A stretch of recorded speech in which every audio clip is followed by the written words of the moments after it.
फर्जी हस्ताक्षर मामला, पूछताछ के लिए पेश नहीं हुए अभिषेक बनर्जी। सीआईडी नया नोटिस लेकर के घर पहुंची है। नमस्कार, मैं हूं आपके साथ आयुषी गुप्ता। देखिए, पश्चिम बंगाल में तृणमूल विधायकों के फर्जी हस्ताक्षर मामले में अभिषेक बनर्जी को सीआईडी ने तीसरी बार नोटिस दिया है और पूछताछ के लिए 9 जून को अपने दफ्तर बुलाया है। मामले में कई टीएमसी विधायकों ने प्रस्ताव रजिस्टर में दर्ज हस्ताक्षरों पर सवाल उठाए हैं। तृणमूल कांग्रेस विधायकों के समर्थन वाले पत्र पर फर्जी हस्ताक्षर मामले की जांच कर रही पश्चिम बंगाल सीआईडी की टीम सोमवार को एक बार फिर से अभिषेक बनर्जी के आवास पर पहुंची है। अधिकारियों ने उन्हें नया नोटिस सौंपने की कोशिश की। अभिषेक बनर्जी सोमवार को पहले जारी समन के बावजूद पूछताछ के लिए भवानी भवन स्थित सीआईडी दफ्तर नहीं पहुंचे थे। सूत्रों के मुताबिक तृणमूल कांग्रेस टीएमसी के राष्ट्रीय महासचिव और डायमंड हार्बर से सांसद अभिषेक बनर्जी ने 10 जून को हाई कोर्ट में निर्धारित एक सुनवाई का हवाला देते हुए सीआईडी से पूछताछ के लिए अतिरिक्त समय मांगा है। उन्होंने जांच एजेंसी से समन की तारीख आगे बढ़ाने का अनुरोध किया है। इससे पहले सीआईडी ने उन्हें सोमवार दोपहर तक साउथ कोलकाता स्थित अपने भवानी भवन मुख्यालय में पेश होने के लिए कहा था, लेकिन वह विपक्षी गठबंधन इंडिया ब्लॉक की बैठक में शामिल होने के लिए दिल्ली पहुंच गए थे। तृणमूल कांग्रेस सुप्रीमो ममता बनर्जी भी इस बैठक में शामिल होने के लिए रविवार को ही दिल्ली पहुंच गई थी। तो क्या है फर्जी हस्ताक्षर का मामला, समझिए।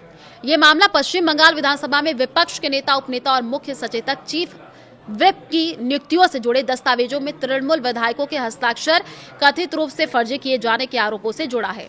आरोप है कि विपक्ष के नेता के रूप में सोवन देव चट्टोपाध्याय, उपनेता के रूप में असीमा पात्रा और नैना बनर्जी, मुख्य सचेतक के रूप में फरहाद हकीम की नियुक्ति से जुड़े प्रस्तावों पर विधायकों के हस्ताक्षरों में गड़बड़ी पाई गई थी। सीआईडी अधिकारियों के मुताबिक अब तक 13 विधायकों के बयान दर्ज किए जा चुके हैं। इनमें से 3 विधायकों ने दावा किया है कि 6 मई की बैठक के प्रस्ताव रजिस्टर में उनके नाम के सामने जो हस्ताक्षर दर्ज है वह उनके नहीं है। वहीं कैनिंग पूर्व के टीएमसी विधायक मोहम्मद बहरुल इस्लाम ने जांचकर्ताओं को बताया कि वो उस बैठक में शामिल ही नहीं हुए थे जिसमें ये प्रस्ताव पारित किए जाने का दावा किया गया है। विवाद तब शुरू हुआ जब अभिषेक बनर्जी ने 9 मई को विधानसभा अध्यक्ष को सूचित किया कि टीएमसी विधायक दल की बैठक में प्रमुख विधायी नियुक्तियों को लेकर के निर्णय लिया गया था। इसके बाद 20 मई को उन्होंने बैठक के प्रस्ताव रजिस्टर और अटेंडेंस शीट की प्रति जमा कराई, जिसमें यह दावा किया गया कि 6 मई की बैठक में तृणमूल कांग्रेस के 80 में से 70 विधायक मौजूद थे। टीएमसी विधायकों ने ही सवाल उठाए हैं। हालांकि 27 मई को टीएमसी के 2 विधायकों ने आरोप लगाया कि 6 मई को विपक्ष के नेता को लेकर के कोई प्रस्ताव पारित नहीं हुआ था।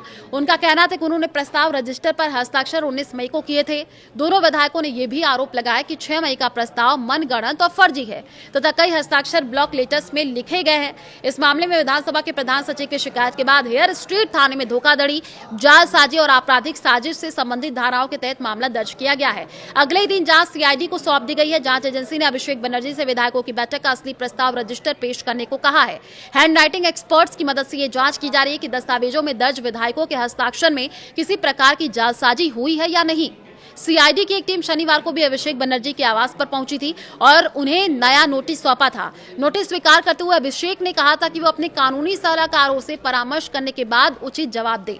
मैं सिर नहीं झुकाऊंगा, अभिषेक बनर्जी ने कहा है। अभिषेक बनर्जी ने इस जांच को राजनीतिक रूप से प्रेरित बताते हुए कहा कि वो किसी भी तरीके के दबाव में नहीं आएंगे। उन्होंने कहा, पहले भी मुझे डराया नहीं जा सकता था और अब भी मैं झुकने वाला नहीं हूँ। मेरे पास छिपाने के लिए कुछ नहीं है। ईडी और सीबीआई ने जब जब मुझे बुलाया, मैं जांच में सहयोग के लिए उपस्थित हुआ। अगर कोई ये सोचता है कि समन भेज करके झूठे मामलों में फंसा करके या जेल भेज करके हमें झुकाया जा सकता है तो वो गलत फहमी है। मेरा गला भी काट दिया जाए तब भी मैं सिर नहीं झुकाऊंगा। पूर्व टीएमसी नेताओं पर निशाना साधते हुए अभिषेक बनर्जी ने कहा, हर कोई अपना राजनीतिक हितों के लिए अमित शाह की खुशामद करके बीजेपी में शामिल नहीं होता। जो लोग आज भ्रष्टाचार के खिलाफ बड़े बड़े भाषण देते हैं, इन्हीं पर ईडी और सीबीआई के कई मामले चल रहे हैं। उन्होंने जांच एजेंसियों की निष्पक्षता पर भी सवाल उठाते हुए कहा, हम गद्दार नहीं है। अगर हिम्मत है तो मुझे गिरफ्तार कर लीजिए, मैं कानूनी लड़ाई लड़ूंगा। CID, ED, CBI, Kolkata police और पश्चिम बंगाल पुलिस अब आपकी है, मैं कहीं पर भाग नहीं रहा हूं। अभिषेक बनर्जी ने अपने आवास पर कथित भवन निर्माण नियमों के उल्लंघन को लेकर के कोलकाता नगर निगम केएमसी की ओर से जारी नोटिस का भी जिक्र किया। उन्होंने कहा कि नोटिस में उल्लंघन का विवरण संलग्न होने की बात कही गई थी, लेकिन उन्हें कोई विवरण नहीं दिया गया। उन्होंने नोटिस का जवाब देने के साथ ही कलकत्ता हाईकोर्ट में इसी चुनौती भी दी। हाईकोर्ट ने पिछले दिनों अभिषेक बनर्जी की याचिका पर सुनवाई करते हुए कोलकाता नगर निगम को नोटिस को अधूरा बताया था और उल्लंघन के विवरण के साथ नया नोटिस जारी करने के निर्देश दिए गए थे।